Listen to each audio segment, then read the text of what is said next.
কেমন আছেন সবাই? আশা করি ভালো আছেন। তো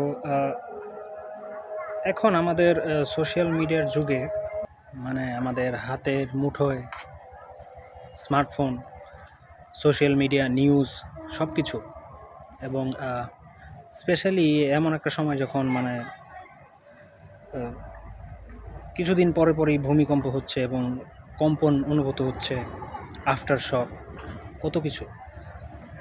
তো তারপরেও আরও অনেক কিছু আমাদের দেশে মানে আশেপাশে ঘটছে, মানে যেইগুলো মানে আমরা যেই নিউজ পাই সবসময় সব সঠিক হয় না। স্পেশালি আমাদের দেশে একদল আছে যাদের মানে কোনো চিন্তাভাবনাই নেই। তারা মানে প্রতিদিন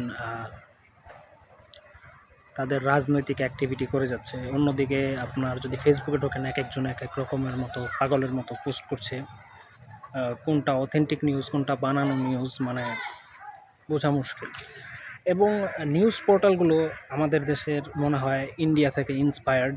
ইন্ডিয়াতে যে পরিমাণ fake thumbnail, fake news, fake মানে কেওস যেগুলি প্রদর্শন করা হয়, সেগুলি থেকে ইন্সপায়ার্ড হয়ে মানে ভিউ পাওয়ার থেকে বেশি অ্যাডসেন্স পাওয়ার ইচ্ছা এই নিউজ পোর্টালগুলো। তো সেটা একরকম মানে উচ্ছৃঙ্খল একটা এনভায়রনমেন্ট। হ্যাঁ, এবং যদি আপনি অথেন্টিক নিউজ পেতে চান ওই টপিকটা নিয়ে বা ওই সাবজেক্টটা নিয়ে আপনাকে একটু এক্সট্রা সময় নিয়ে ঘেঁটে বের করতে হবে আসলে কোনটা সঠিক নিউজ।